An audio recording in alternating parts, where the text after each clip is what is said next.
രാവിലെ തന്നെ പാമ്പേ പാമ്പേ എന്നുള്ള വിളി കേട്ടോണ്ടാണ് ഞാൻ ഉറക്കത്തിൽ നിന്ന് എണീറ്റ് വന്നത്. ലവന്റെ വിളി കേട്ടപ്പോൾ ഞാൻ വിചാരിച്ചത് വല്ല അനാക്കോണ്ടേ ആയിരിക്കും എന്നാണ്. കുളത്തിൽ നെറ്റിട്ട് എന്തായാലും കാര്യമായി, ഇല്ലെങ്കിൽ മീനും പാമ്പും ഒന്ന് പരലോകത്ത് എത്തിയാണ്. അത് പിന്നെ മീനിനെ പാമ്പ് പിടിച്ച് തിന്ന ആ പാമ്പിന് ഞാൻ ഫ്രീ ആയിട്ട് ഫ്ലൈറ്റ് ടിക്കറ്റ് കൊടുത്തങ്ങോട്ട് വിടൂല്ലേ പരലോകത്തേക്ക്. ഇന്നത്തേക്ക് ക്ഷമിച്ചിരിക്കുന്നു, പൊക്കോ എന്ന് പറഞ്ഞ് ഞാൻ വിട്ടിട്ടുണ്ട് അതിനെ. നേരത്തെ കണ്ട പാമ്പിനെ പിടിച്ച് വെള്ളത്തിലിട്ടേക്കണമെന്നും അല്ലാട്ടാ, ഇത് മാന്തൽ മീനാണ്. കുറച്ച് ദിവസം മുന്നേ മടിയായ മീൻ എന്റെ ഫ്രിഡ്ജിൽ ഇരുന്നിട്ട് വീണ്ടും വടിയായിട്ടിരിപ്പുണ്ടേ. ഈ സാധനം ഞാൻ ഇന്ന് വരെ കഴിച്ചിട്ടില്ല കേട്ടോ. യൂട്യൂബ് ഷെഫുമാർ പറയുന്നത് ഭയങ്കര ടേസ്റ്റ് എന്നാണ്. അതുകൊണ്ട് തന്നെ കുറെ വീഡിയോസ് ഞാൻ യൂട്യൂബിൽ കണ്ട് ഇത് എങ്ങനെ ക്ലീൻ ചെയ്യാന്നൊക്കെ പഠിച്ചു വെച്ചിട്ടുണ്ട്.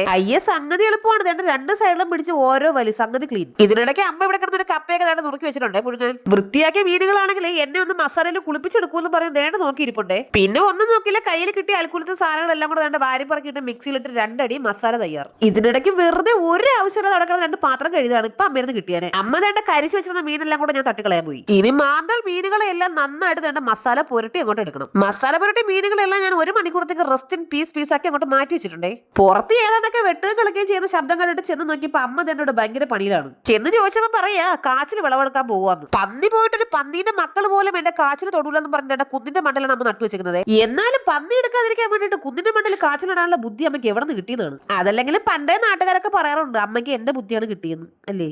ഇത് കേട്ടിട്ട് അമ്മ പറയുന്നത് എന്റെ കൂടെ നടന്നിട്ടാണ് അമ്മയുടെ ഉള്ള ബുദ്ധി കൂടെ പോയി മന്ദബുദ്ധി ആയതെന്ന്. പന്നിയെ പറ്റിച്ച് ഈ വർഷത്തെ വിളവെടുപ്പ് കാര്യമായിട്ട് എടുത്തതിന്റെ സന്തോഷ പ്രകടനമാണ് ആ കണ്ടത്. റെസ്റ്റ് എടുക്കാൻ മാറ്റി വെച്ചിരുന്ന മാന്തൽ മീനിന് ഒരുപാട് റെസ്റ്റ് എടുത്ത് അവിടെ ഇരുന്ന് ഉറങ്ങി പോണ്ടെന്ന് വിചാരിച്ചിട്ട് പിന്നെ വറുത്തെടുക്കാന്ന് വിചാരിച്ചിട്ടോ.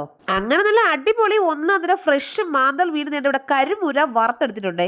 ഇനി നല്ല ഒന്നാന്തര കപ്പ പുഴുങ്ങിയത് മാന്തൽ മീൻ വറുത്തും കൂടെ ചേർത്ത് കൊണ്ടൊരു പിടി പിടിക്കാം. മാന്തൽ മീൻ വറുത്തതെന്ന് നേട്ട കുറച്ചിങ്ങനെ ഇളക്കി എടുത്തിട്ട് ഒരു കഷ്ണം കപ്പയും കൂടെ വെച്ചിട്ട് ഒന്ന് കഴിച്ചാലുണ്ടല്ലോ, ആഹാ എന്തൊരു ടേസ്റ്റ് എന്ന് അറിയാമോ. കഴിച്ചിട്ടില്ലാത്തവര് തീർച്ചയായിട്ടും മേടിച്ച് കഴിച്ചു നോക്കണേ. പുതുവർഷമായിട്ട് ഇത് അച്ഛൻ മേടിച്ച ബെഡ്ഷീറ്റ് ആണ്. എന്റെ അച്ഛൻ അങ്ങനെ ഇങ്ങനെ ഒരു സാധനം ഇഷ്ടപ്പെടാറില്ല. അഥവാ ഇനി അത് ഇഷ്ടപ്പെട്ടാൽ അതൊരു അടാറായിട്ട് ആയിരിക്കും കേട്ടോ. ഇത് എലാസ്റ്റിക്കിന്റെ ബെഡ്ഷീറ്റ് ആയതുകൊണ്ട് ബെഡിന്റെ അടിയിലോട്ട് ഇങ്ങനെ തിരികെ വെച്ചാൽ മതി, അത് അവിടെ തന്നെ ഇരുന്നോളൂ. പിള്ളേര് എത്രയൊക്കെ കയറി ചാടി പറഞ്ഞെന്ന് പറഞ്ഞാൽ നല്ല നീറ്റ് ആയിട്ട് കിടക്കും കേട്ടോ. നല്ല കരിമ്പച്ച കളറിൽ വെള്ള പൂക്കള്, ഓ എന്ത് ഭംഗിയാന്ന് കേട്ടോ. 2 പില്ലോ കവറും ഉണ്ട്.